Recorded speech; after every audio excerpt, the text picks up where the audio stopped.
Thank you very much. Thank you. Nice crowd. What a good-looking group of people. Well, we have some very, very good news today, and a lot of good things are happening for our country. Please sit down. My fellow Americans, this is Liberation Day. Waiting for a long time. April 2nd, 2025 will forever be remembered as the day American industry was reborn, the day America's destiny was reclaimed, and the day that we began to make America wealthy again. Going to make it wealthy, good and wealthy. For decades, our country has been looted, pillaged, raped, and plundered by nations near and far, both friend and foe alike. American steel workers, auto workers, farmers, and skilled craftsmen, we have a lot of them here with us today. They really suffered gravely. They watched in anguish as foreign leaders have stolen our jobs, foreign cheaters have ransacked our factories, and foreign scavengers have torn apart our once beautiful American dream. We had an American dream that you don't hear so much about. You did 4 years ago, and you are now, but you don't too often, and for many years and decades even, you didn't hear too much about. Our country and its taxpayers have been ripped off for more than 50 years, but it is not going to happen anymore. It's not going to happen. In a few moments, I will sign a historic executive order instituting reciprocal tariffs on countries throughout the world. Reciprocal, that means they do it to us and we do it to them. Very simple. Can't get any simpler than that. This is one of the most important days, in my opinion, in American history. It's our declaration of economic independence. For years, hardworking American citizens were forced to sit on the sidelines as other nations got rich and powerful, much of it at our expense. But now it's our turn to prosper, and in so doing, use trillions and trillions of dollars to reduce our taxes and pay down our national debt, and it'll all happen very quickly. With today's action, we are finally going to be able to make America great again, greater than ever before.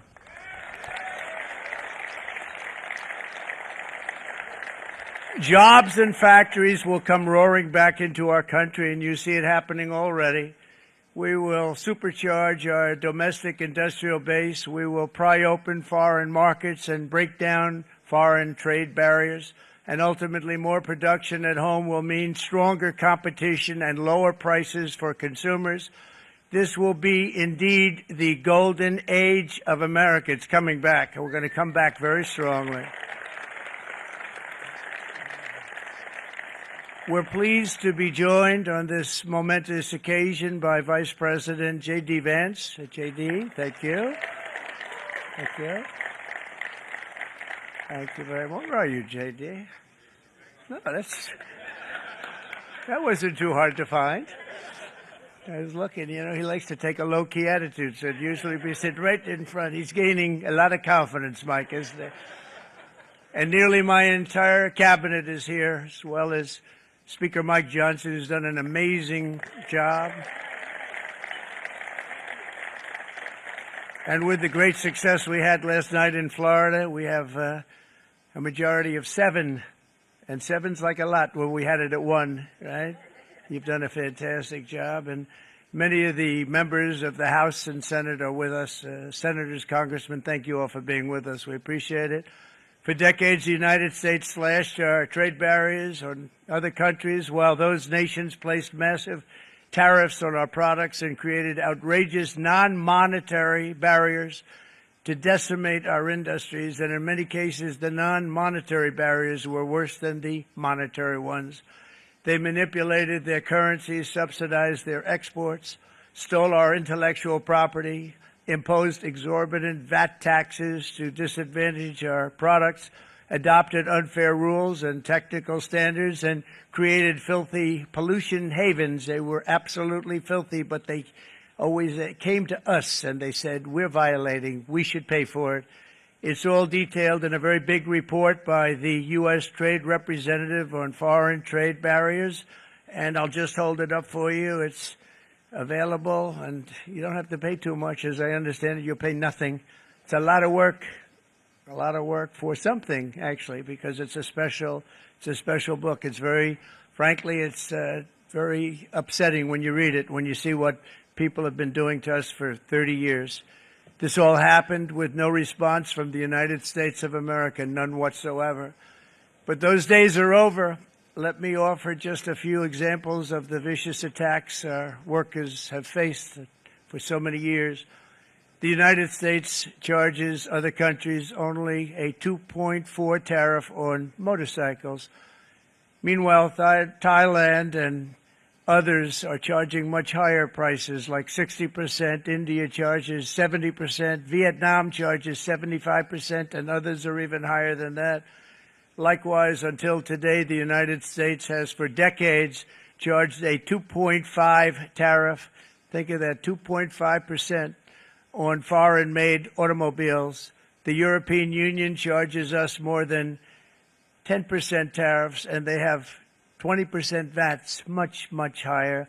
India charges 70%, and perhaps worst of all are the non-monetary restrictions imposed by South Korea, Japan, and very many other nations. As a result of these colossal trade barriers, 81% of the cars in South Korea are made in South Korea. 94% of the cars in Japan are made in Japan. Toyota sells 1 million foreign-made automobiles into the United States, and General Motors sells almost none. Ford sells very little. None of our companies are allowed to go into other countries. And I say that, friend and foe, and in many cases the friend is worse than the foe in terms of trade. But such horrendous imbalances have devastated our industrial base and put our national security at risk. I don't blame these other countries at all for this calamity. I blame former presidents and past leaders who weren't doing their job. They let it happen, and they let it happen to an extent that nobody can even believe. That's why, effective at midnight, we will impose a 25% tariff on all foreign-made automobiles.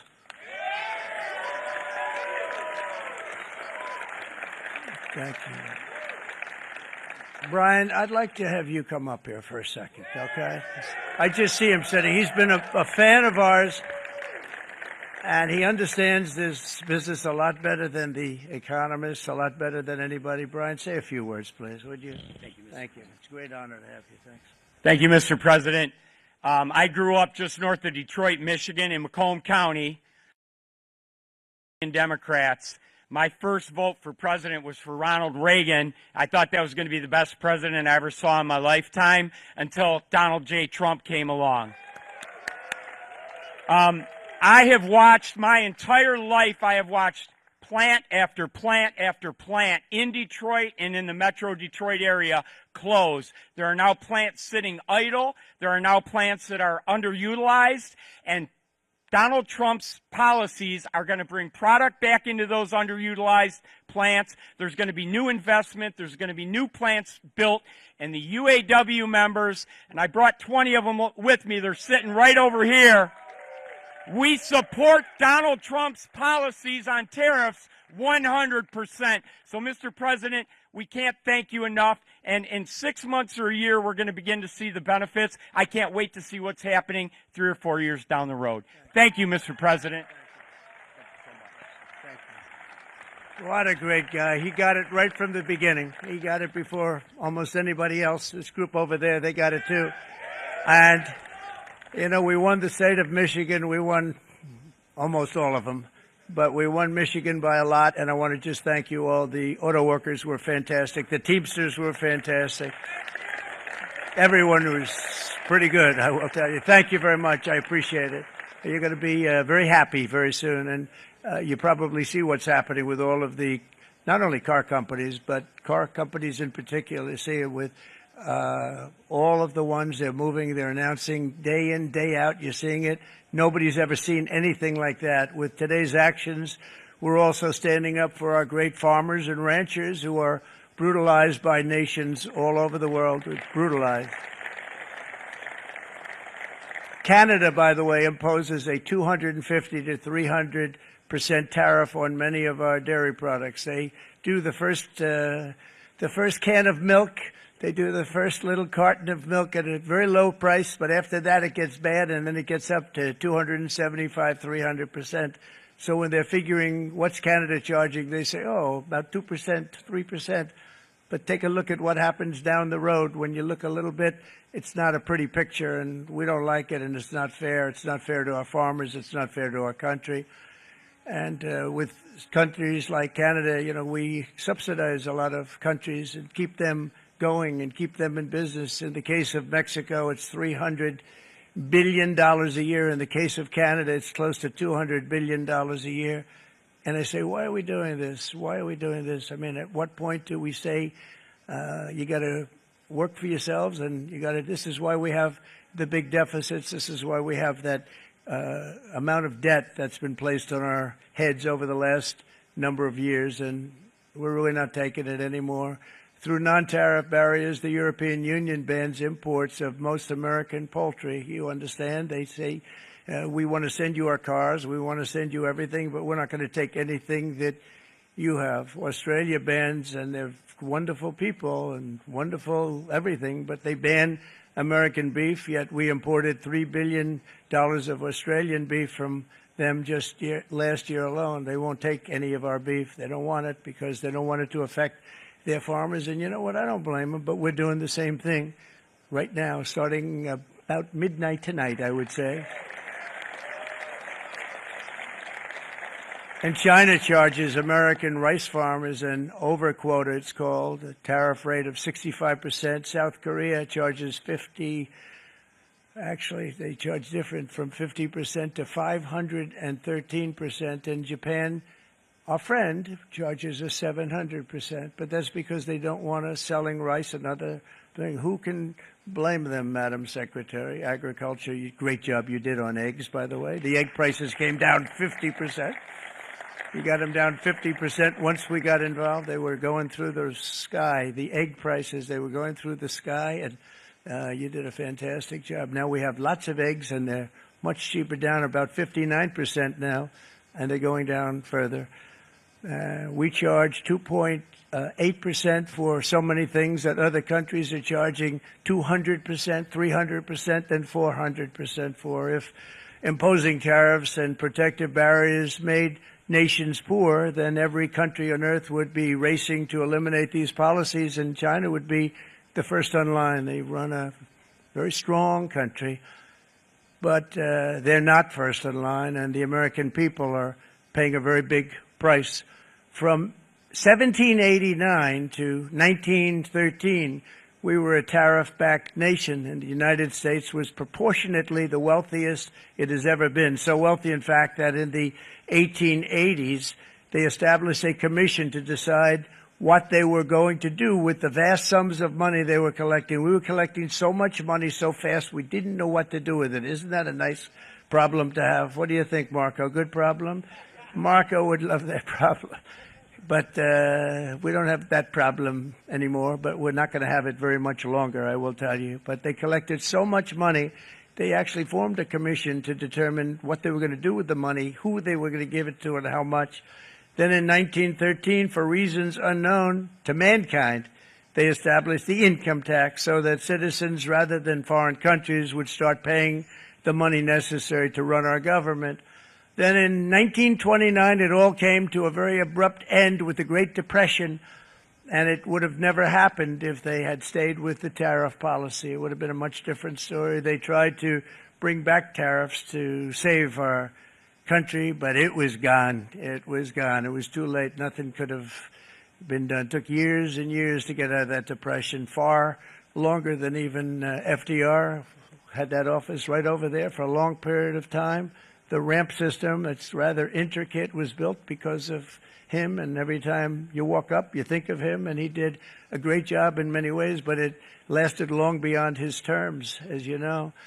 But it's not too late any longer, and we're going to start being smart, and we're going to start being very wealthy again. We're going to be wealthy as a country because they've taken so much of our wealth away from us. We're not going to let that happen.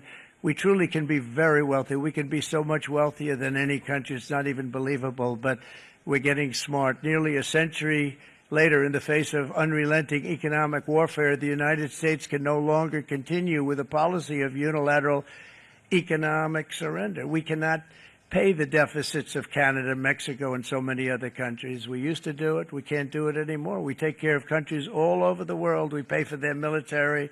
We pay for everything they have to pay. And then when you want to cut back a little bit, they get upset that you're not taking care of them any longer. But we have to take care of our people, and we're going to take care of our people first. And I'm sorry to say that.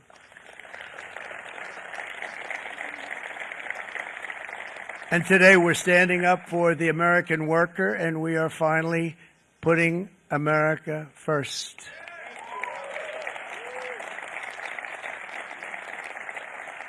In Sleepy Joe Biden's last year in office, the United States hemorrhaged 100,000 manufacturing jobs, and the number was going through the roof at levels never seen before. And our trade deficit reached a record $1.2 trillion, which is unheard of. Since the beginning of NAFTA, the worst trade deal ever made, it was a horror show. I was able to terminate it. They all said you'd never be able to get it out. We had to get approval from Congress to get it terminated. We had to live with that deal. It was the worst trade deal ever made by far. But since the very beginning of NAFTA, our country lost 90,000 factories. Think of what that is, 90,000. Think about putting a map up and putting tax on it. You wouldn't have enough room. 90,000. I said, is that possible? We had it checked 4 different times, and it was actually somewhat higher than that. And 5 million manufacturing jobs were lost while racking up trade deficits of $19 trillion. That was the worst trade deal ever made. As a result of these gigantic losses, foreign nations now own $26 trillion more of American assets than think of this, than the Americans own of their own foreign assets or other foreign assets. The United States can no longer produce enough antibiotics to treat our sick. We have a tremendous problem. We have to go to foreign countries to treat our sick. If anything ever happened from a war standpoint, we wouldn't be able to do it. We import virtually all of our computers, phones, televisions, and electronics. We used to dominate the field, and now we import it all from different countries. A single shipyard in China now produces more ships every year than all of the American shipyards combined. Think of that. And it was a business that we used to dominate. We used to dominate it totally. In short, chronic trade deficits are no longer merely an economic problem. They're a national emergency that threatens our security and our very way of life. It's a very great threat to our country. And for these reasons, starting tomorrow, the United States will implement reciprocal tariffs on other nations. It's been a long time since we even thought of that. We used to think about it a lot. We didn't think about it for many decades, and you see what's happened. For nations that treat us badly, we will calculate the combined rate of all their tariffs, non-monetary barriers, and other forms of cheating. And because we are being very kind, we're kind people, very kind. You're not so kind when you got ripped off with your salaries. My auto worker friends and my Teamster friends and all of the unions that typically voted Democrat, they're not voting Democrat anymore because worker, whether union or non-worker, they're for the Republicans now. That's what happened. But we will charge them approximately half of what they are and have been charging us. So the tariffs will be not a full reciprocal. I could have done that, yes, but it would have been tough for a lot of countries. We didn't want to do that. I'd like to see the chart if you have it. Could you bring it up, Howard? This is our great Secretary of Commerce, Howard Lutnick. Thanks, Howard. So if you look at that, China, first row, China, 67%. That's tariffs charged to the USA, including currency manipulation and trade barriers. So 67%, I think you can, for the most part, see it. Those with good eyes, with bad eyes. We didn't want to bring, it's very windy out here. We didn't want to bring out the big charts because it had no chance of standing.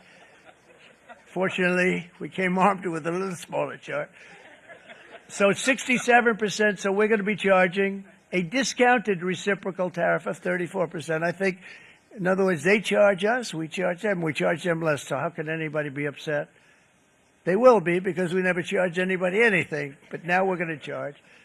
European Union, they're very tough, very, very tough traders.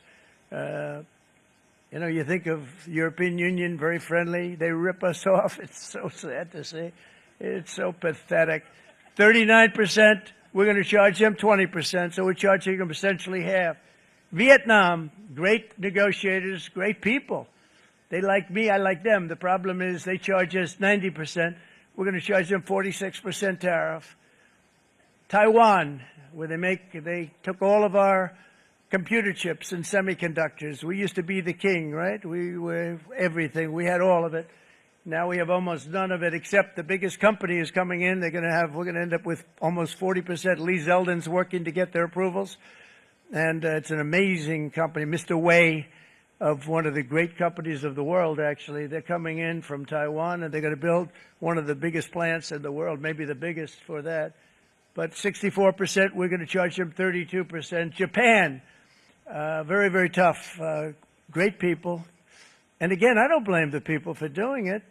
I think they're very smart in doing it. I blame the people that sat right in that Oval Office, right over there, right behind the Resolute desk or whichever desk they chose.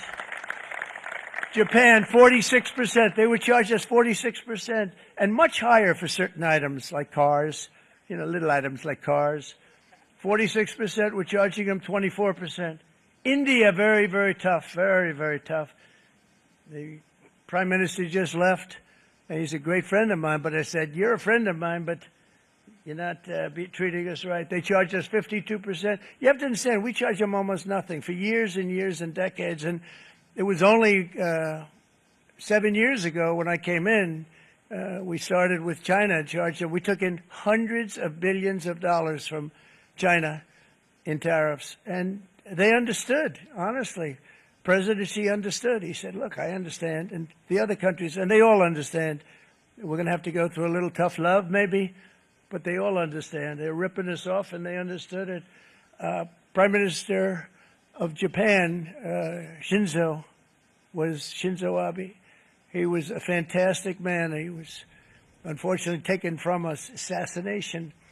But I went to him and I said, Shinzo, we have to do something. A trade is not fair.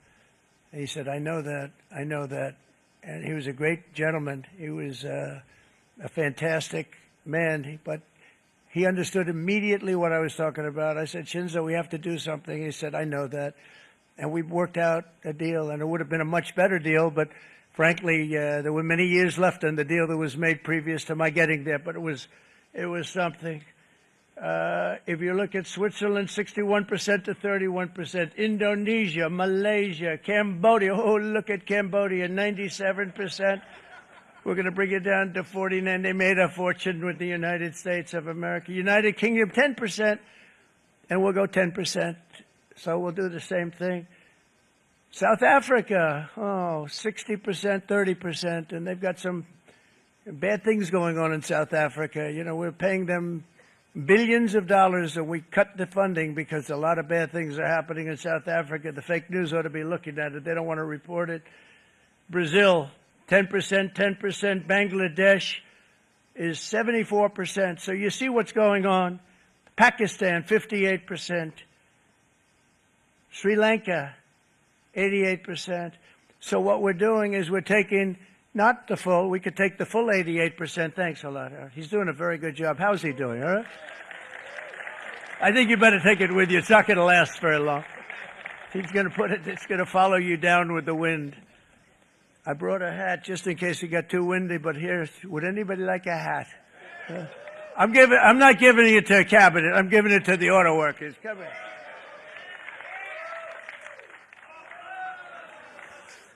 Thank you, fellas. Get it. That's it. That's it. They deserve it more than our cabinet. Our cabinet has plenty of hats. But you see the numbers. The numbers are so disproportionate. They're so unfair. At the same time, we will establish a minimum baseline tariff of 10%. You notice that on the chart. And that'll be on other countries to help rebuild our economy and to prevent cheating. So we're going to have a minimum of cheating, and we're going to be very severe on the people that at the gate that watch the tariffs and watch the product coming in, because there's been a lot of bad things happening at the gate because the money is so enormous that you're talking about. There's never been probably anything like it in terms of the enormity, and there are a lot of bad things happen at the people that do the check-in, and they're looking at 10-year jail sentences if they do play. We're going to treat them so good, but if they cheat, the repercussions are going to be extremely strong. Foreign nations will finally be asked to pay for the privilege of access to our market, the biggest market in the world. We're right now the biggest market in the world. We had a great country 4 years ago in terms of the economics. We were doubling up on China. We were doing so well. Nobody was going to catch us, but so much of it slipped away over the last 4 years under Biden. I campaigned on this policy throughout last year, and today that promise was made, and it was also a promise, as you know, that was kept. Promises made, promises kept. To any company that objects to our common sense reciprocal tariffs, again, reciprocal, back and forth, back and forth. And I call this kind reciprocal. This is not full reciprocal. This is kind reciprocal. But what we do is we cut it in half. We charge them. My answer is very simple if they complain. If you want your tariff rate to be zero, then you build your product right here in America, because there is no tariff if you build your plant, your product in America. And we've seen companies coming in like we've never seen before. Likewise to all of the foreign presidents, prime ministers, kings, queens, ambassadors, and everyone else who will soon be calling to ask for exemptions from these tariffs. I say, terminate your own tariffs, drop your barriers, don't manipulate your currencies. They manipulate their currencies like nobody can even believe, which is a bad, bad thing and very devastating to us. And start buying tens of billions of dollars of American goods. Tariffs give our country protection against those that would do us economic harm. And many people were looking to do us economic harm. Maybe not so obviously, but they were doing tremendous economic harm. But even more importantly, they will give us growth. These tariffs are going to give us growth like you haven't seen before. And it'll be something very special to watch. I am so looking forward. And Brian, it's going to happen even faster than you said. You know, you might say, but it's already started. It's already started. Work's already begun on plants all around the country. And you see that as before. These are big, rich companies. We have $61 billion started on a big plant going up. It's going to be announced over the next 2 days, and they already started work. Many of these the biggest companies in the world, they've committed to build, build, build. We're going to build, build, build, sir. And they came here to see me, and they wanted to know if they could have a press conference. I do as many as I can. I'm pretty busy trying to stop Russia and Ukraine and the Middle East. We got to stop that. We got to stop the Houthis, which we're making tremendous. They like shooting ships down and out of the water, sinking ships. They get a kick out of it, but they're not getting such a kick out of it now, are they, Mr. Secretary? They're not getting such a kick out of that now. But here are just a short list of some of the companies that have already announced and committed to investment. And this is a company that built its factories and its plants in China. Apple is going to spend $500 billion. They never spent money like that here. They're going to build their plants here. SoftBank, OpenAI, and Oracle, great companies, are investing $500 billion almost immediately. NVIDIA, a hot company, is investing hundreds of billions of dollars. They just announced. TSMC, the biggest, most important company in the world of chips from Taiwan, with no investment from us, is investing $200 billion. And they said the reason was, number one, the election of November 5th, and number two, the tariffs. They don't want to pay the tariffs, and the way they're not paying it is to build their plant here. So we're going to go from almost no percentage. We used to have 100% of the chip market. Now it's all in Taiwan. Almost all of it's in Taiwan. A couple of other countries, but mostly in Taiwan. And think of it. We had 100%. We lost it because of people in that office that didn't do their job. They allowed it to be stolen from us. Johnson & Johnson, great company, $55 billion. Eli Lilly, $27 billion. Meta is investing $500 billion. Wow. The Mac is investing $20 billion. CMA, CGM, $20 billion. And then you have Merck and Clarios, Stellantis, General Motors, GE Aerospace, Honda, Nissan, Hyundai are all putting in billions and billions of dollars, and they're committed 100%. So. And we've never had, and this is after 2.5 months. This is after just a short, this all took place as soon as we came out with what everybody wanted to do. You know, I watched a gentleman today on television. He used to work with Lee Iacocca, a very respected automobile person, and he said, you know, because they're asking people, they try and get as many negative people as they can, but they can't find them too much. It's pretty hard to find in terms of what we're doing, especially when they see all this investment.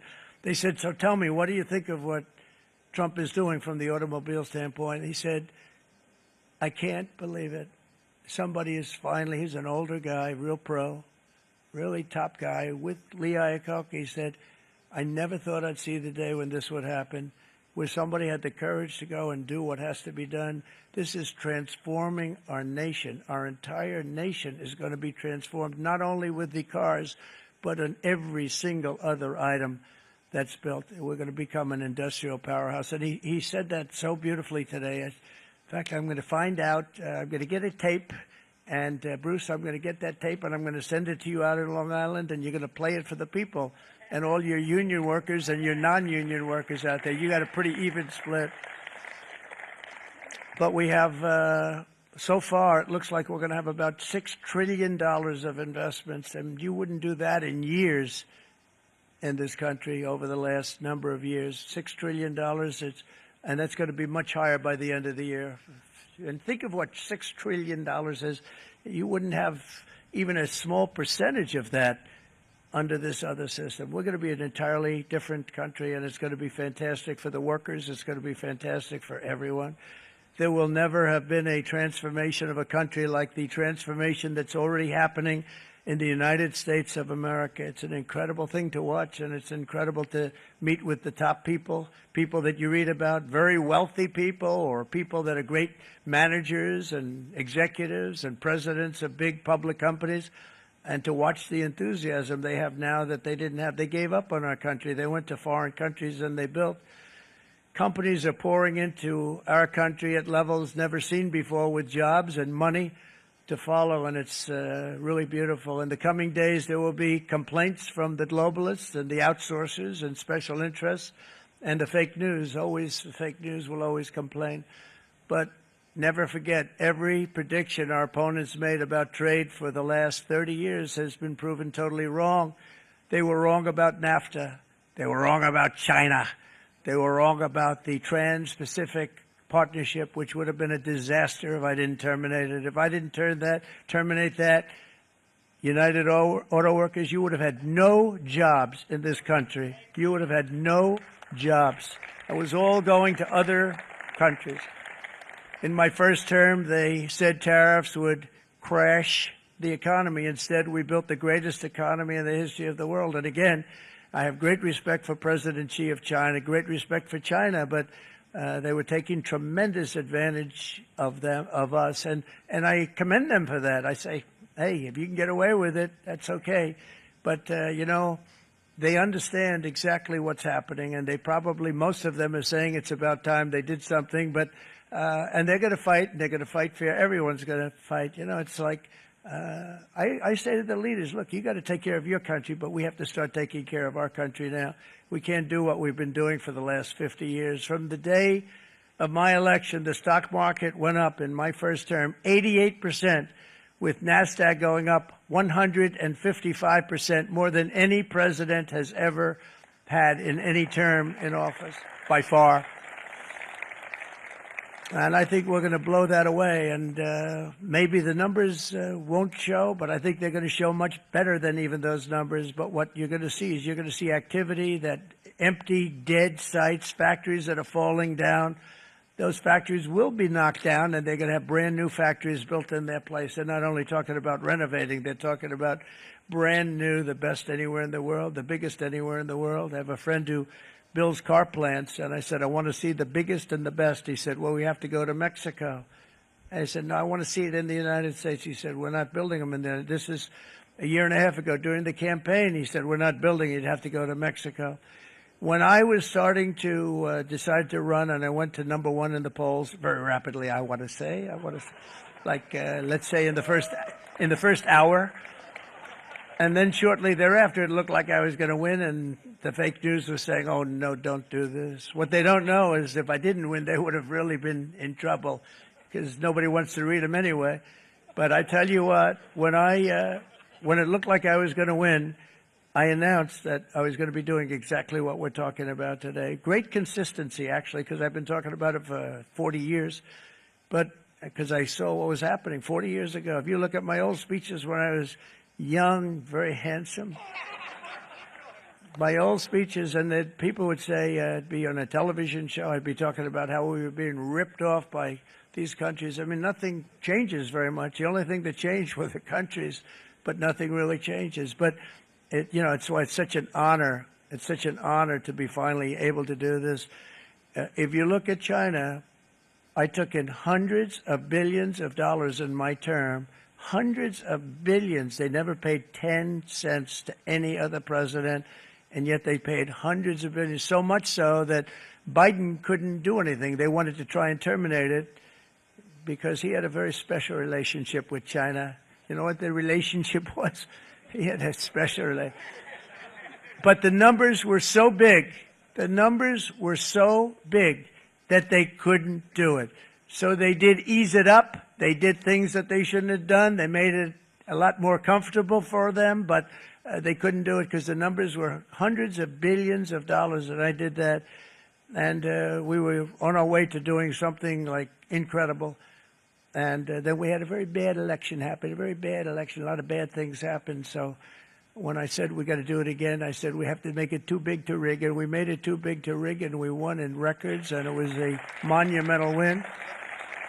And it was such an honor to see so many of you, like Brian and your friends, here with us to celebrate, and to more importantly celebrate what we're doing, because that wouldn't be a full celebration if we didn't do this, because this will be an entirely different country in a short period of time. It'll be something the whole world will be talking about it. The critics made the very tired predictions earlier this year, but in February, core inflation dropped to the lowest rate in 4 years. And the price of eggs, as you know, just in a month and a half, we were there for 4 weeks. And the first week, I got blamed for eggs. I said, I just got here. They said eggs have gone up at like 250%, and you can't get eggs. And they were going crazy. And I said, I just got here. And then we got to work on eggs, and we got to work on everything. And our great Secretary of Agriculture, you did a fantastic job. Brooke Rollins, she did a fantastic job. And as I said before, the price of eggs dropped now 59%, and they're going down more, and the availability is fantastic. They were saying that for Easter, please don't use eggs. Could you use plastic eggs? I said, we don't want to do that. We want to, and you really came through. It's an amazing job. Thank you very much, Brooke. You did great. But likewise, an old-fashioned term that we use, groceries. I used it in the campaign. It's such an old-fashioned term, but a beautiful term, groceries. It sort of says a bag with different things in it. Groceries went through the roof, and I campaigned on that. I talked about the word groceries for a lot, and energy costs now are down. Groceries are down. Gasoline is way under $3, and people are beginning to be able to buy things and live again. We brought prices way down. We created 10,000 already in a few weeks, new manufacturing jobs. And it was that took place in 1 month, numbers that they haven't seen in a long time. We had virtually no inflation under my term. We had virtually no inflation for 4 years. But after transitioning over to Sleepy Joe, it went from almost non-existent to the highest in the history of our country. They had the highest inflation in the history of our country, brought up by energy and bad spending and bad policy, and a lot of bad things happened. How about allowing millions and millions and millions of people to pour into our country with open borders, where it's so sad to see even now. And I see our great secretary you have done. Stand up, please, Christy. Stand up. Christy Noem. And Tom Homan. These people are doing a great job, but gotten them out in records. We have problems with judges that don't want them to go out. They want Tren de Aragua, and they want MS-13, the most vicious gangs ever. Nobody's ever seen anything like it. Absolute killer gangs. They kill people. They don't even think about it. And we put them out, and we have judges now, radical left judges that they don't want them to go out. They want them to even be brought back. Let's bring them back. You've done a fantastic job, and please thank everybody. Homeland Security, thank everybody. Appreciate it. And we now have a border that's the best border that we've ever had, even better than it was my first term. My first term we did good, but this one we really specialized in. We've done really well.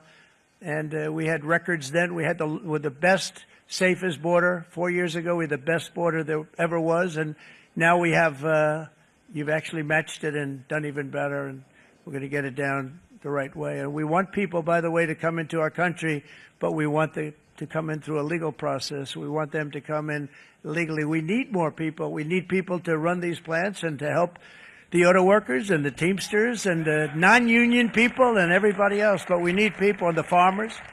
And we're going to let people come in, but they want to come in. We want them to come in legally. They have to have the capability of loving our country, not people that hate our country. We don't want them in our country. And now we're going to pass the largest tax cuts in American history, and that's where we're relying on Mike and John Thune. And we will not cut Social Security, Medicare, or Medicaid benefits, and the Democrats will, because if they got in, the entire economy would collapse. This country was heading for a collapse under the people that you saw. They were horrible. I think one of the reasons people like the job, I have my highest approval ratings because I think they're comparing me to the worst administration in the history of our country, so I appreciate that at least. But Speaker of the House Mike Johnson and Senate Majority Leader, appreciate it, Mike. John Thune have been fantastic, by the way. But they've been working tirelessly on taking the next step to pass the plan for our one big, beautiful bill. I'd like to name it that if you can. One big, I made that statement about 6 months ago, and everybody calls it one big, beautiful bill. And it will be that. It'll have everything, the big tax cuts and every incentive there is. And it'll be fantastic. And by the way, for the cars, we're asking for an interest deduction on a loan. So if you build the car, only in America we do it, Brian. If the car's not built in America, you don't get the interest rate deduction. But if you build the car in America, if you buy a car, if it's built in America, then you get an interest rate deduction, tax deduction, and that's a big thing. That's going to be a big thing. I think that's going to pay for itself very quickly, that deduction. Never happened. We've never had anything like that before. Somebody said, where do you get the idea? Because it's so basic. You would think that would have happened a long time ago. It never did, and I'm very happy it didn't, because now I can say that was my idea. But we're going to get us closer to the debt extension. We have to get the debt extension passed, and I know you're going to be able to do that, Mike, and it's very important that you do that. And all of the other things that the Senate budget plan gives us, along with working, because I know they're working together, John and Mike, and the two bills are going very well together. We need to get our shared priorities done, including certain permanent tax cuts. We want the tax cuts to be permanent, spending cuts, energy and historic investments in defense, border, and so much more. We're covering everything. These will be phenomenal. There'll be no bill like this going to straighten. One bill is going to straighten out our country for many, many years to come. And we said, let's just do it and let's get it done. And some guys will love it and some guys will like it a little bit less because they're not getting what they were exactly looking for, but they're getting a lot. They'll never, if we get this done, it'll be the most incredible bill ever passed in the history of our Congress and Senate and congressmen, the senators and the congressmen, many of whom are here today, will be very proud of themselves. I really believe that. It's going to set us on a whole new prosperous path. we're going to cut spending and right-size the budget back to where it should be. We're going to do that very strongly. Thank you, Rick. Thank you. John, thank you. Oh, look at all of our senators over there. Oh, boy. That's a nice group of people. But I won't like them so much if they don't get this bill done. That's a great group. And Congressman, thank you very much. I appreciate it. Tremendous people. The Senate plan has my complete and total support, and the House plan likewise is very similar. They're moving along pretty much at the same clip, and as soon as you're ready, you'll show it to me, and I'm sure it'll have my support, Mike. Every Republican congressman and senator must unify. We have to unify. We can't be separated. We have to get it done. We have to get absolutely everything we can, and we have to take care of the American people. That's the only thing that matters. We have to take care of the American people first. We need to pass this bill immediately, get it done, including debt extension. From this day on, we're not going to let anyone tell us that American workers and families cannot have the future that they deserve. We're going to produce the cars and ships, chips, airplanes, minerals, and medicines that we need right here in America. The pharmaceutical companies are going to become roaring back. They're coming roaring back. They're all coming back to our country, because if they don't, they got a big tax to pay. And if they do, I'll be very happy, and you're going to be very happy, and you're going to be very safe. We're going to build our future with American hands, with American heart, American steel, and we're going to build it with American pride like we used to. We're approaching our 100th day as president and have been given credit by a lot of people, actually, even some of the fake news. Can you believe it? Which in this case hopefully isn't fake, for having done more in that time than any other administration in the history of our country in the first 100 days. I think we've had an amazing, in terms of what we've done, what we've gotten accomplished. I'd like to see if we can get that war ended and another war from not starting in the Middle East. We have to get Russia. They're losing 2,000 on average, 2,500 people a day, young people, soldiers, Russian. Think of that. 2,500 through some days, but on average, probably over about a 1 week period, it's 2,712, they say. They're losing those soldiers. They're dying. They're being decimated. And they're not from our country, but they're from other countries. But they're human beings. They're from Russia. They're from Ukraine in this period, most of them. And we're going to get it stopped. It's a senseless war that would have never happened if I was president, and it shouldn't be allowed to go on. And I think we're being given good cooperation by Russia and by Ukraine, but we have to get it stopped. It's humanity. It's humanity. It's a terrible thing. This will be a very big moment. I think you're going to remember today. It's going to be a free nation that we're dealing with. We're going to have a very free and beautiful nation. It's going to be Liberation Day in America, and it's going to be a day that hopefully you're going to look back in years to come and you're going to say, you know, he was right. This has turned out to be one of the most important days in the history of our country. God bless you, and God bless America. Thank you, everybody.